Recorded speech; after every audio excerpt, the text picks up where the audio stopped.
안녕하세요. 저는 두각학원에서 경기고, 진선여고, 풍문고 가르치고 있는 영어 김지은입니다. 만나서 반갑습니다.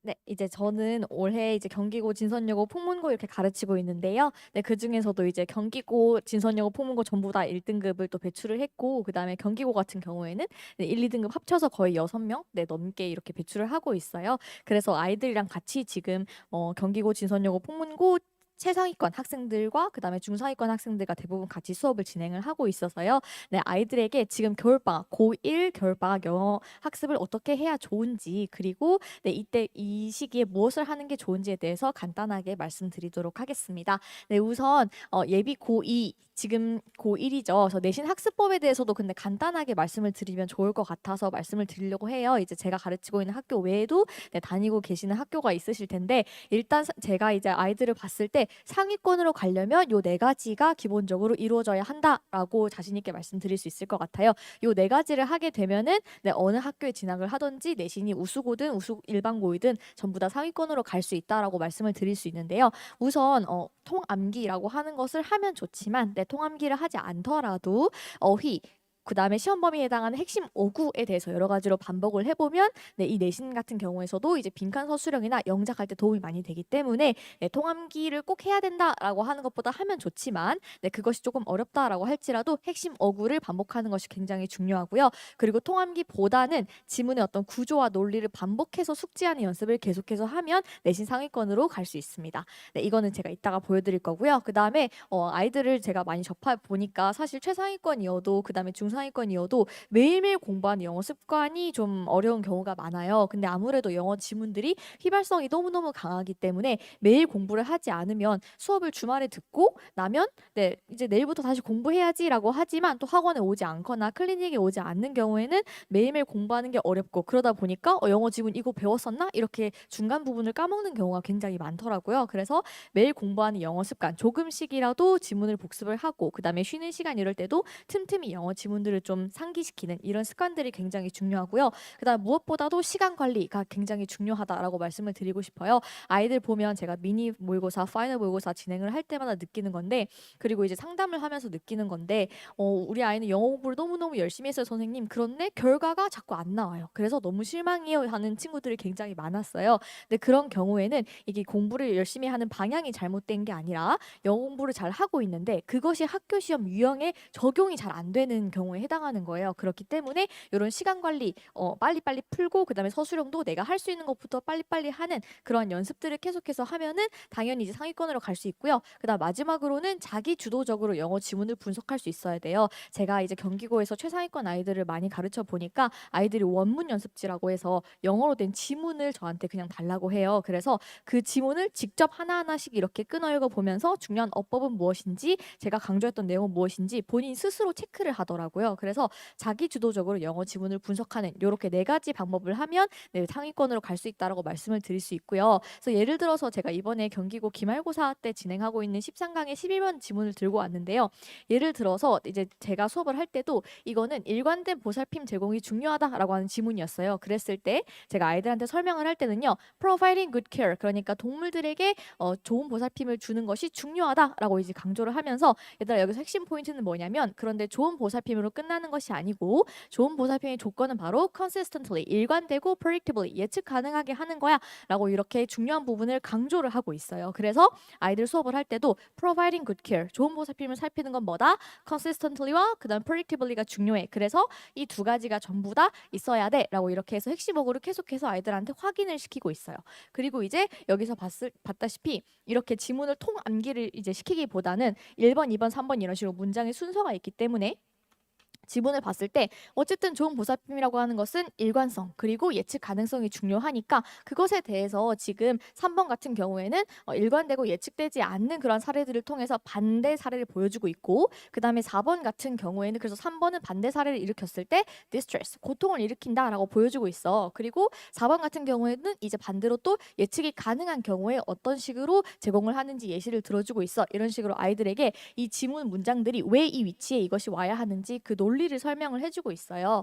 그리고 이제 마지막으로 봤을 때도 이제 7번 쪽으로 넘어가게 되면 이런 것들은 보통 이제 우리가 생리적인 욕구라고 하는데 생리적인 욕구뿐만 아니라 인간에게도 마찬가지로 정서적인 욕구도 필요해라고 해서 아이들에게 요렇게까지 그래서 이제 내용일치로 만약에 이 시험 문제가 나온다고 하면 정서적인 욕구까지도 당연히 일관되고 예측 가능하게 제공이 되어야 돼라고 이렇게 수업을 같이 하고 있어요. 그래서 이런 것들을 제가 이렇게 집어주는 것처럼 아이들이 혼자 복습을 할 때도 이 지문의 핵심 어구는 providing good care였어. 그 다음에 consistency와 그 다음에 prediction이 중요했어. 그러면서 이제 더 나아가서 동물들뿐만 아니고 인간에게도 emotional needs, 정서적인 어떠한 요구들이 필요했어. 이런 식으로 이제 짚어낼 수 있고 그 다음에 여기서 봤을 때도 이렇게 핵심 어구 노란색 부분들 있잖아요. 이런 부분들이랑 그 다음에 제가 어법에서 강조한 부분들을 스스로 복습을 할 수 있으면 네, 완벽하게 내신 상위권으로 갈 수 있다. 이렇게 이제 말씀을 드릴 수 있을 것 같고요. 그래서 이렇게 또 이제 미니 모의고사, 파이널 모의고사 통해서 학교에서 이제 적응할 수 있는 학교 유형에 똑같은 그런 것들로 내신 연습을 했을 때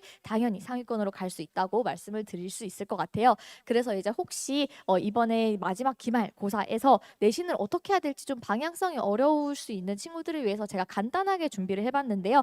현 성적에 따라서 내신 학습법조차 약간 달라지게 됩니다. 그래서 하위권 같은 경우에는 사실상 이렇게 서술형에 대해서 건드리기가 굉장히 어렵더라고요. 시간 타임 어택도 마찬가지고 기본적으로 서술형까지 가기가 어렵기 때문에 일단은 지금 이 상태에서는 교과서와 부교재 지문 중심으로 해서 객관식을 완벽하게 다 맞춘다라는 생각으로 이렇게 접근을 하고 그 다음에 기본적인 어법이나 맞출 수 있는 문제들에 대해서는 꼼꼼하게 정리하는 게 중요합니다.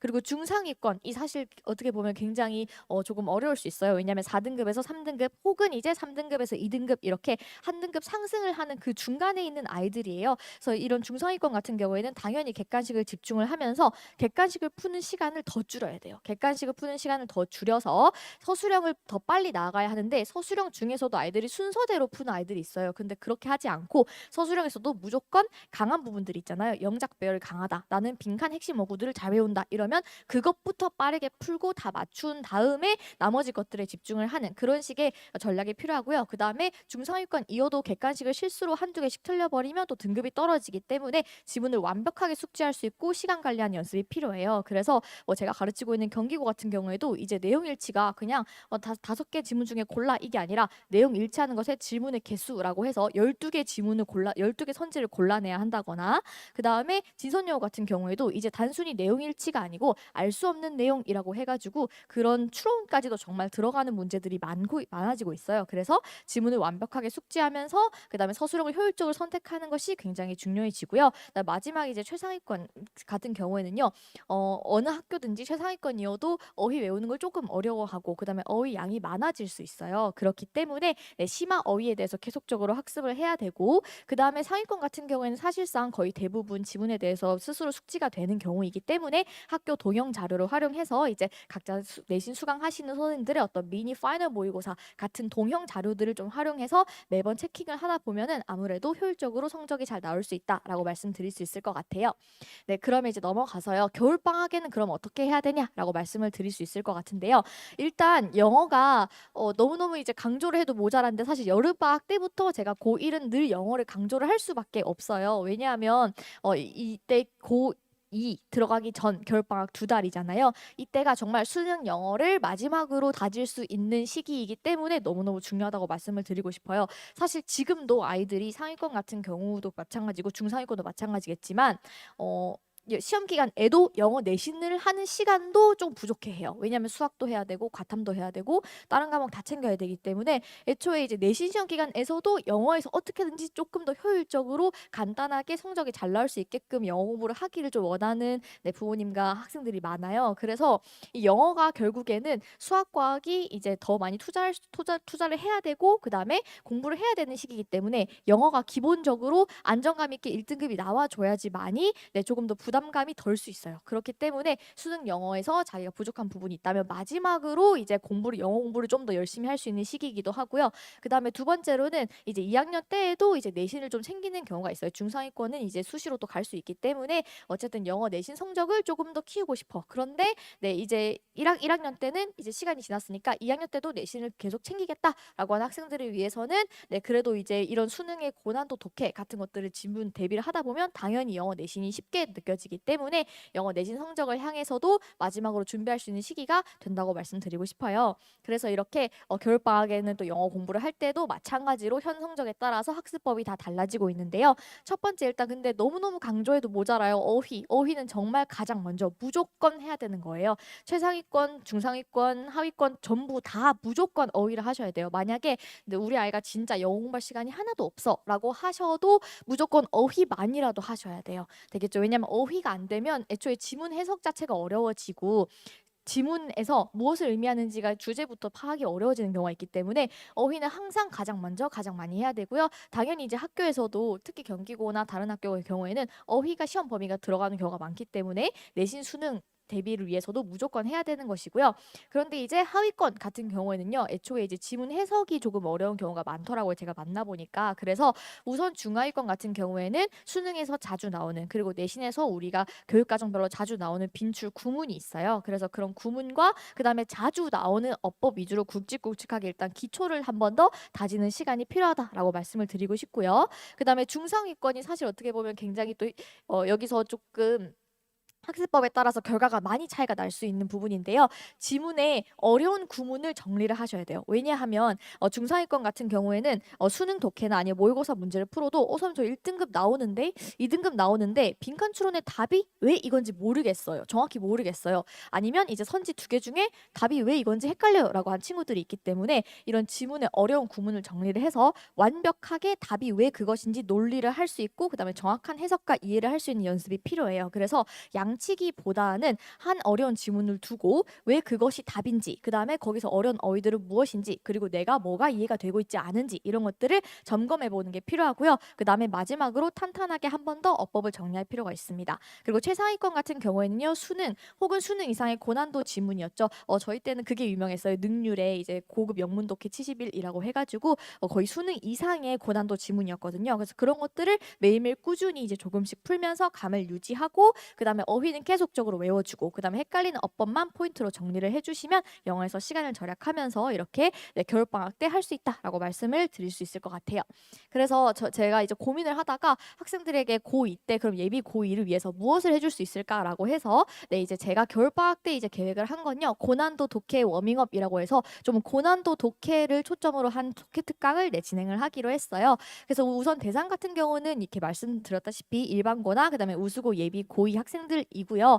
그다음에 애초에 이제 입반 테스트 같은 경우에는 간단하게 보거나 혹은 고등학교 1학년 때 내신 등급 결과로 제가 이제 판단을 해서 상담을 1대1로 진행을 하고 있지만 기본적으로 이제 우수고의 경우에는 3등급 이내 그리고 일반고에서는 2등급 이내 학생들을 기준으로 제가 고난도 독해를 조금 진행을 하기로 했어요. 그래서 뭐 하위권이 듣기 어렵다라고 하는 건 아니지만 일단 기본적으로 조금 난이도 있는 독해를 다룬다라고 알아주시면 좋을 것 같고요. 그래서 제가 말씀드린 것처럼 모의고사 독해 지문에서 답의 근거를 정확히 찾고 싶다라고 하는 학생들 그다음에 수능 고득점으로 갈수록 이제 지문이 길어지고 문장이 길어지면서 추상적이 돼요. 내용이. 그러면 아이들이 해석을 하다가 이게 무슨 말이야? 이렇게 하면서 해석 자체가 어려워하는 경우가 있기 때문에 그런 수능 고득점에 필요한 심화 구문만 따로 조금 더 정리하고 학습을 원한다라고 하는 학생들도 당연히 할 수 있고요. 그다음에 예비 고2 내신 대비를 여전히 챙길 건데 그 전에 앞서서 나 영어 실력 한 번 더 키워보고 싶다 하는 학생들은 전부 다 수강 가능하다고 말씀드리고 싶고요. 그래서 이렇게 1대1로 상담을 진행을 하고 있고 어휘 테스트 매주 200개씩 고난도 어휘로 볼 겁니다. 그리고 주간지를 진행을 하면서 고난도 독해 지문에 대한 문항들뿐만 아니고요. 제가 다 자체 제작하는 문제들이고요. 그다음에 내신 서술형의 자체 제작 연습 문항이라고 해서요. 2학년 때 내신 대비를 하겠다 하는 학생들이 있을 경우를 대비해서 내신 서술형에 대해서도 조금 더 연습하는 시간까지도 이렇게 주간지로 진행을 하려고 합니다. 네, 그래서 사실 이제 이 주간지 중에서도 제가 내신 서술형도 조금 더 강조를 드리고 싶어요. 왜냐하면 약간의 저의 자랑을 하자면 그래도 경기고가 서술형이 12문항이 보통 나오고 엄청 많이 나오는데 그 중에서 서술형 테스트나 이제 자료가 엄청 좋다고 칭찬을 많이 받고 있어요. 그래서 내신 서술형도 이제 그 겨울방학 때 조금 더 열심히 연습을 해보고 싶다는 학생들은 이 주간지 통해서 대비할 수 있을 것 같고요. 그래서 이렇게 커리큘럼 보시면요. 이제 차이점은 독해 특강이지만 이렇게 3차시까지 심화 구문들을 다루고 있어요. 그래서 수능 고득점에 필요한 심화 구문들에 대해서 같이 저랑 살펴보고 공부를 한다라고 하는 점이 조금 스페셜리티가 있는 부분이라고 보여지고요. 그 다음에 수능 빈출 어법들도 마지막으로 쫙 정리를 하고 파이널 모의고사 이런 것들 다 제가 자체 제작해서 제공하고 있고요. 그 다음에 주간지도 마찬가지로 그리고 그 고난도 수업 시간에 복습한 심화 구문들에 대해서 변형 문제 같은 것들 제가 자체 제작해서 제공하고 있고, 그다음에 내신 서술형 연습 문항도 제가 다 만들어서 제공을 하고 있어요. 그런 다음 200개 암기 테스트를 통해서 매주 200개씩 또 어휘도 같이 이제 공부할 수 있게끔 지도를 하고 있습니다. 사실상 영어도 제가 이제 여름방학 특강 때도 진행을 했었는데, 영어 과목이 아이들이 선생님 저 집에서 공부 잘할 수 있어요라고 하지만 영어가 사실상 조금은 뒤로 밀리는 경우가 많더라고요. 숙제들에 밀리고. 그래서 아이들한테 200개씩 외워와 이런 식으로 어휘 테스트를 치지 않으면 영어 공부, 단어 공부를 거의 안 하더라고요. 네네, 하기가 어렵더라고요. 근데 저 역시도 마찬가지로 고등학교 때 영어 여름방학 때, 겨울방학 때 수학이나 과탐이나, 저도 이제 서울대를 준비를 또 했었기 때문에 지금은 연세대지만요. 그래서 연세대를 졸업했지만 서울대를 준비를 하기 위해서 계속 수학, 과학, 국어 뭐 이렇게 하다 보니까 영어가 또 저도 또 잘한다 이런 생각에 조금 밀리게 되더라고요. 그래서 영어 같은 경우에는 아무래도 특강을 들으셔서 어휘나 그다음에 독해 공부를 조금은 따로 시간을 내는 것도 굉장히 좋다라고 이렇게 말씀을 드리고 싶어요. 그래서 이렇게 저는 3시간과 그다음에 다인 클리닉 1시간으로 또 구성이 되고 있고요. 그다음에 부족한 유형에 대해서 추가 자료와 지도가 들어가게 되고, 과제와 수업 태도에 대해서 문자로 전송 받으실 수 있고요. 그다음 제일 중요한 건 전 이거라고 생각해요. 사실상 이거는 저의 어떤 특별한 부분인데요. 저는 고등학교 때 수학을 조금 약했었어요, 영어에 비해서. 그래서 제가 어떻게 하면 이제 공부를 좀 잘할 수 있을까 생각을 하다가 학원 선생님한테 실제로 이제 선생님 저 수학 공부 매일매일 하고 문제집 풀고 인증하고 싶다 이렇게 해서 인증을 한 적이 있었어요. 근데 그렇게 하다 보니까 조금 더 강제적으로 빨리빨리 공부를 할 수 있게 되더라고요. 그래서 실제로 이제 저희 기말고사 진행하고 있는데 또 열심히 하는 아이들 중에서는 선생님 저 집에서 공부가 안 되니까 선생님 저 공부하는 인증 영상 찍어가지고 선생님한테 보내도 되나요? 라고 이제 말해주는 학생들도 있어요, 진선여고 학생들 중에서. 그래서 이렇게 겨울방학 때 이제 독해 특강을 들으면서도 집에서 뭔가 조금 더 하고 싶다라고 하는 경우가 있을 때는 제가 학생의 성적에 맞추어서 부족한 부분에 맞추어서 문제집을 추천을 해주고요. 그 다음에 왔을 때 매일매일 공부를 하고 있는지 그렇게 검사까지 진행이 된다고 봐주시면 될 것 같아요. 그래서 이제 개강 같은 경우는 1월 5일 일요일 날 오전으로 잡았어요. 아이들이 보통 토요일까지도 수학학원이랑 수학학원 클리닉이나 과탐을 가는 경우가 많기 때문에, 그리고 이제 방학이라서 물론 다들 열심히 하지만 또 주말 오전 일어나기가 쉽지 않잖아요. 그래서 이제 그래도 이제 강의가 있다 보면 주말 오전이라도 조금 더 겨울방학에 부지런하게 움직일 수 있기 때문에 일부러 일요일 오전으로 선정을 하게 되었습니다. 그래서 이렇게 개강을 하게 되니까요. 이렇게 참고해 주시면 좋을 것 같고요. 그 다음에 혹시 이제 또 관련해가지고 수능이나 아니면 이제 내신 학습법에 관련해서 궁금하신 점 있다면 저에게 질문해 주시면 좋을 것 같아요. 네, 그럼 이것으로 좀 빠르게 소개 영상 마치도록 하겠습니다. 감사합니다.